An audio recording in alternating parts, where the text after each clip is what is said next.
producer wife, for a couple of weeks now, you've been asking me to take a stab at covering Peng Shuai, Yeah. the WTA tennis player from China who accused somebody of sexual misconduct and then proceeded to vanish off the face of the earth for a while. Yeah. And I've resisted it because I didn't necessarily think that there was a discussion there beyond the obvious China sucks. But she made a statement yesterday, so now I think it's worthy. Okay. So let's get into it in just a moment. But before we do, I am Dan. She is off-camera producer wife Beth. This is the Soule of Wisdom, segment 2 for the day. Thank you for joining us. If you have been playing along at home this month, you know we have been opening up the Lego Star Wars Advent Calendar. We have not opened up the last 3 days on camera because we took Friday off for our son's birthday, and then we had the weekend off. So if you are visually gifted, you may look. We got on Friday this lovely Imperial Cruiser guy. Very cool. And then on Saturday, we got this thing, which we don't officially know what it is, but Bethy is surmising that it's like a radar gun that is meant to record the speed of the snowballs these guys are throwing at each other, because this is, if you look at it, essentially just one big snowball fight. Yeah. And then this is really cool. This is Boba Fett's ship. We got a Slave 1. So that's fun. Yeah. Now today is the 20th. So let's open up the 20th. Ooh, very cool. So you can see on camera, we got an IG-88, the little assassin droid dude. Yay. So that's fun. He's in this bag of goodies here, and we will build him and show him to you for segment 3, which will be up in 3 hours from this one. So tune in for segment 3 so you can see us play with our brand new IG-88 assassin droid. Yeah. Okay, speaking of assassin droids, since that sounds like something that China would invent, Yeah. let's talk about Peng, shall we? Okie dokie. If you're visually gifted, feel free to play along on your screen. This article from Reuters. Chinese tennis? All right. I speak good. Chinese tennis star Peng denies she made accusation of sexual assault. I made it through. Yay. Yay. Yay. Okay.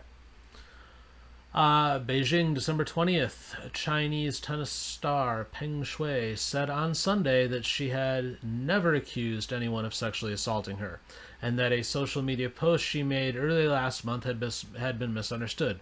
Now, I've read through the translation of her social media post. It is a novel. She very clearly accused somebody of something. Yeah. Peng's well-being became a matter of concern among the global tennis community and rights groups when she appeared to allege that a former Chinese vice premier named Zhang had sexually assaulted her in the past.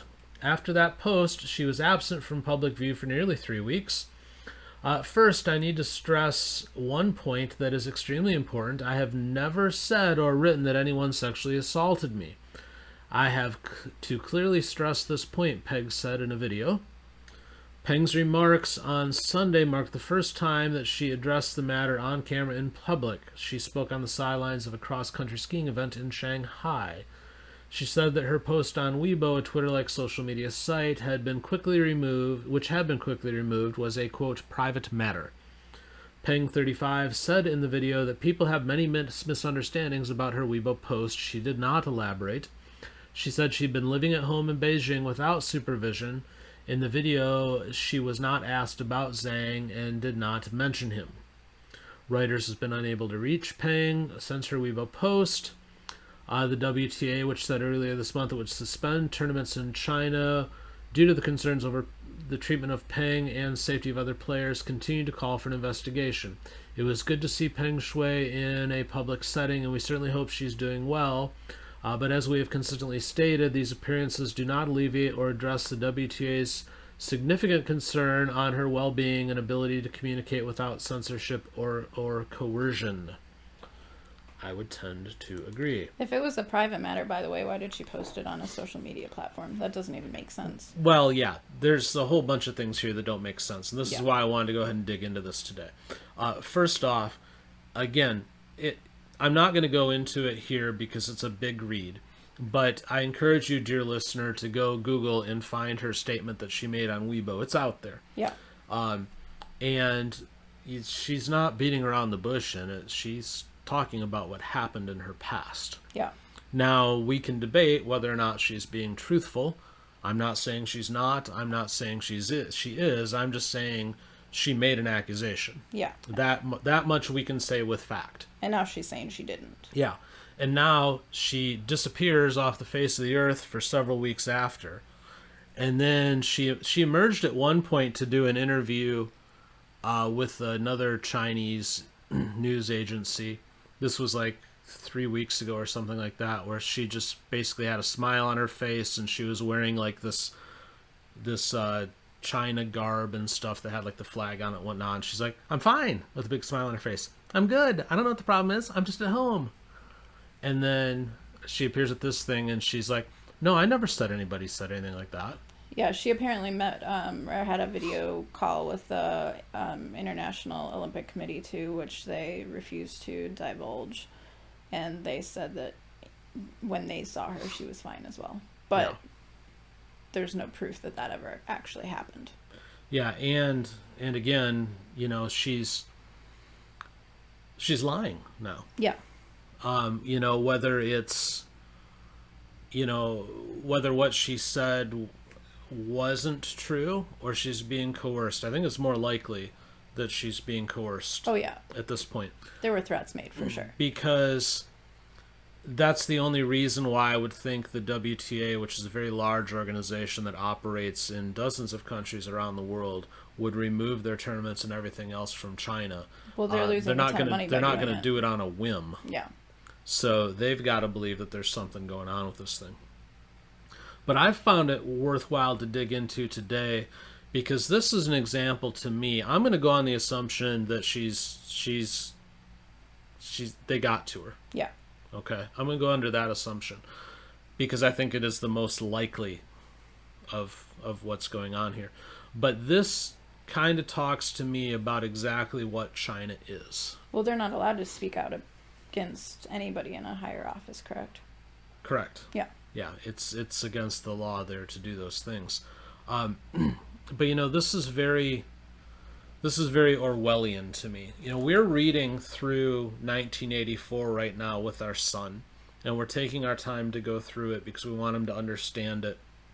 Because it's very important to read about where society can go when there is attempts at manipulation and just outright control and everything else.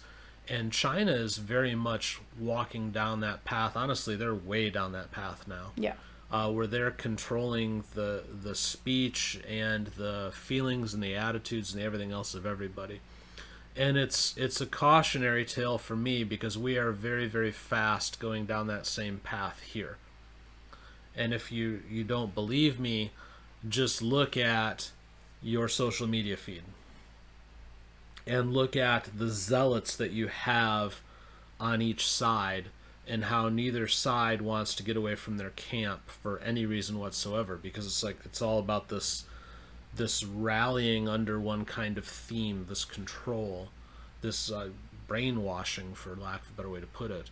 But that's definitely going on in China, and I think Peng just kind of proves that for us. Yeah. There's no way that anything happened other than either a brainwashing or a flat-out threat. Like, you walk this back or we will hurt you and your family. Yeah, exactly. So, we look up to China as, this emerging market and this emerging country that's becoming more and more powerful. But, they're also more and more scary. Remember, these are the people who control such a large percentage of the stuff that comes into our country, including important things like our medications. Yeah. More and more of that is coming from China. The goods we use every day, They own one of the 4 big meat processors that control almost all of the meat production in the United States. Yeah. You know, but hey, they're cool. You just can't ever talk bad about them or they'll like hurt you. Mm-hmm. That seems to be what this is proving to me. Yeah. So I don't know. I don't envy this lady. She's in a pickle right now. Yeah, she's in a really bad spot. She is, and I hope she stays safe, and maybe finds her way out of that country if she is so inclined. But something tells me she won't even try that because they've probably threatened her family and her family's family and everything else. Yeah. So just remember, Oceania is at war with East Asia, and Oceania has always been at war with East Asia. Yeah. Yeah. So yeah, I encourage you, read 1984. It's a lovely training manual for what's going on in so many places around the world right now. Mm-hmm. That having been said, I think we leave it there for now until our next segment in 3 hours. In the meantime, please do like, subscribe, share. Visit us at soulwisdom.com, SOULEwisdom.com. And if you are so inclined, say a prayer for Peng Shuai because I think she needs it. Yeah. All right, we'll see you in 3 hours. Bye.